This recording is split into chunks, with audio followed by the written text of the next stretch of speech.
সাবেক ছাত্রদল যুবদলের সভাপতি, বর্তমান কুড়িগ্রাম জেলা বিএনপির সদস্য সচিব, তিস্তা বাঁচাও আন্দোলনের কুড়িগ্রাম জেলার অন্যতম সদস্য আলহাজ সোহেল হোসেন কায়কোবাদ ভাইকে তার মহামূল্যবান বক্তব্য রাখার জন্য অনুরোধ জানাচ্ছি। বিসমিল্লাহির রহমানির রহিম। তিস্তা নদী রক্ষা আন্দোলনের ডাকে তিস্তা মহাপরিকল্পনা বাস্তবায়নের লক্ষ্যে মশাল প্রজ্বলন কর্মসূচিতে শেষে আজকের এই পথসভার সম্মানিত সভাপতি, রাজারহাট উপজেলা তিস্তা নদী রক্ষা আন্দোলনের আহ্বায়ক আনিসুর রহমান, আমাদের মাঝে উপস্থিত রয়েছেন তিস্তা নদী রক্ষা আন্দোলনের কুড়িগ্রাম জেলার প্রধান সমন্বয়ক মোস্তাফিজুর রহমান মোস্তফা, আমাদের মাঝে উপস্থিত রয়েছেন তিস্তা নদী রক্ষা আন্দোলনের অন্যতম সদস্য আসিফুর রহমান আসিফ, আমাদের মাঝে উপস্থিত রয়েছেন তিস্তা নদী রক্ষা আন্দোলনের অন্যতম সদস্য আনিসুর রহমান ফিরোজ ভাই, আশরাফুল হক রুবেল, দুলু ভাই, রিপন সহ জেলা পর্যায়ে রফিকুল ইসলাম রানা, আজিজুল হক সহ জেলার তিস্তা নদী রক্ষা আন্দোলনের সকল নেতৃবৃন্দ, আমাদের মাঝে উপস্থিত রয়েছেন রাজারহাট উপজেলার তিস্তা নদী রক্ষা আন্দোলনের অন্যতম সদস্য সাইদুল ইসলাম,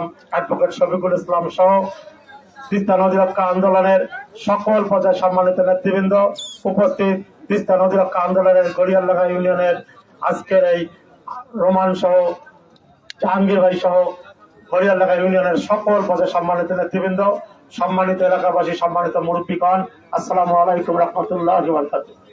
হিন্দু ভাইদের প্রতি আদাব। আজকে সময় কম, একটু পরে এশার নামাজ হবে। আজকে আমরা যেখানে দাঁড়িয়েছি প্রত্যেকের আমাদের রাজনৈতিক পরিচয় রয়েছে, কিন্তু আজকে আমরা দলের কোনো কথা বলার জন্য উপস্থিত হইনি। আমরা উপস্থিত হয়েছি রাজনীতি করার যেটা প্রকৃত অর্থ, মানুষের কল্যাণে, এলাকার উন্নয়নের স্বার্থে। আজকে আমরা এখানে দাঁড়িয়েছি এই এলাকার মানুষের দীর্ঘদিনের কান্না, দীর্ঘদিনের স্বপ্ন। তিস্তা পাড়ের মানুষ আমাদেরকে নিঃস্ব করে দিয়েছে। অনেকে চোখের পানি, ভিটা বাড়ি ছেড়ে তারা অন্যত্র চলে গিয়েছে। আমাদের অনেক পূর্বপুরুষ আজকে এই এলাকা থেকে বাধ্য হয়েছে অন্য এলাকায় যেতে।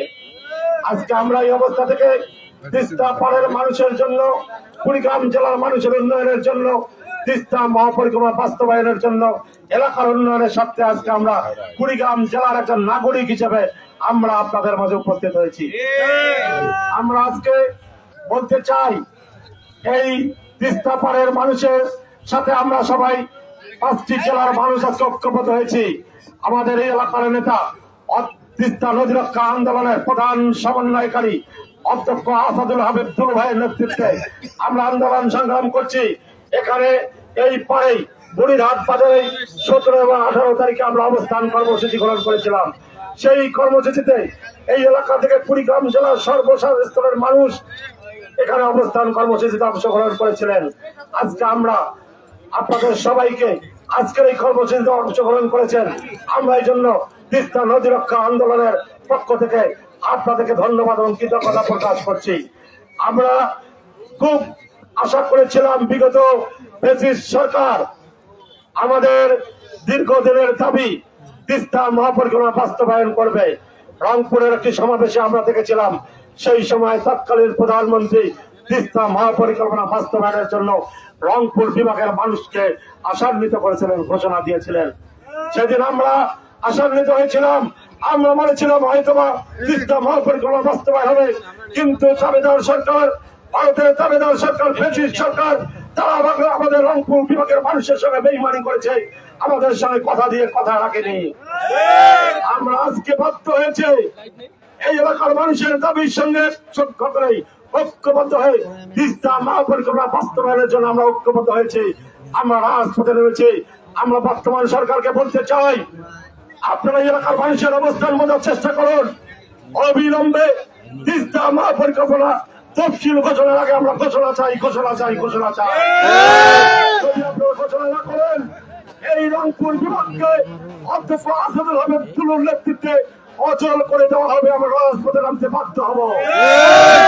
সবাই কম, ইনশাআল্লাহ আগামীতে দেখা হবে। সকলে ভালো থাকুন, সুস্থ থাকুন। সকলকে ধন্যবাদ। আসসালামু আলাইকুম রহমতুল্লাহ।